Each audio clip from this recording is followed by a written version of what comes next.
ভারতে পালিয়ে থাকা মানবতাবিরোধী অপরাধে মৃত্যুদণ্ডপ্রাপ্ত শেখ হাসিনাকে প্রকাশ্য অনুষ্ঠান থেকে উস্কানির সুযোগ করে দেওয়ায় দেশটির প্রতি ক্ষুব্ধ প্রতিক্রিয়া জানিয়েছে অন্তর্বর্তী সরকার।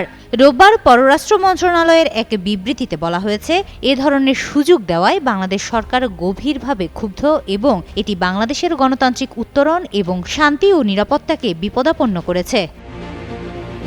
পররাষ্ট্র মন্ত্রণালয় বলছে, মানবতাবিরোধী অপরাধ সংগঠনের দায়ে আন্তর্জাতিক অপরাধ আদালতে সাজা নিয়ে পলাতক শেখ হাসিনাকে 23 জানুয়ারি দিল্লিতে প্রকাশ্য অনুষ্ঠানে বক্তব্যের সুযোগ করে দেওয়ায় বাংলাদেশ সরকার ও জনগণ বিস্মিত ও হতবাক। সেখানে তিনি বাংলাদেশের সরকার উৎখাতের আহ্বান জানিয়েছেন এবং বাংলাদেশের আসন্ন জাতীয় নির্বাচনকে বাধাগ্রস্ত করার জন্য সন্ত্রাসী কর্মকাণ্ড চালাতে দলীয় অনুসারী ও সাধারণ মানুষকে সরাসরি উস্কানি দিয়েছেন। আকিজ নিয়ে এলো বিশ্বমানের বেবি ডায়াপার মাম্মাম। কটনে সফট ম্যাটেরিয়াল, বাবুকে দেবে র্যাশ ফ্রি সুপার কমফর্ট।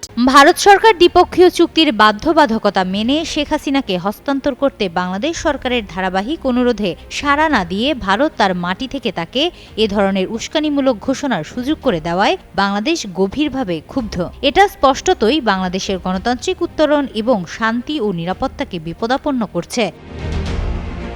শুক্রবার দিল্লির ফরেন করেসপন্ডেন্টস ক্লাবে আয়োজিত সংবাদ সম্মেলনে অডিও বার্তার মাধ্যমে উস্কানিমূলক বক্তব্য দেন আন্তর্জাতিক অপরাধ ট্রাইব্যুনালে মৃত্যুদণ্ডপ্রাপ্ত শেখ হাসিনা। ওই সংবাদ সম্মেলনের বিষয়ে পররাষ্ট্র মন্ত্রণালয়ের বিবৃতিতে বলা হয়, ভারতের রাজধানীতে এই আয়োজনের সুযোগ করে দেওয়ায় এবং গণহত্যাকারী হাসিনাকে প্রকাশ্যে ঘৃণাসূচক বক্তব্য দিতে দেওয়ার আন্তঃরাষ্ট্রীয় সম্পর্কের রীতির বিপরীত, যে রীতির মধ্যে সার্বভৌমত্বের প্রতি সম্মান, অভ্যন্তরীণ বিষয়ে হস্তক্ষেপ না করা ও ভালো প্রতিবেশীর মনোভাব রয়েছে।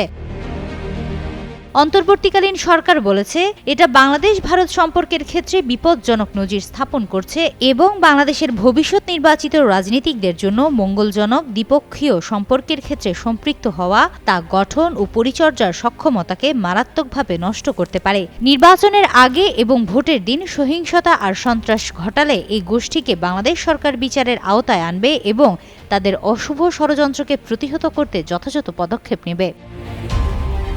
হিমাতুল জান্নাত, যুগান্তর নিউজ।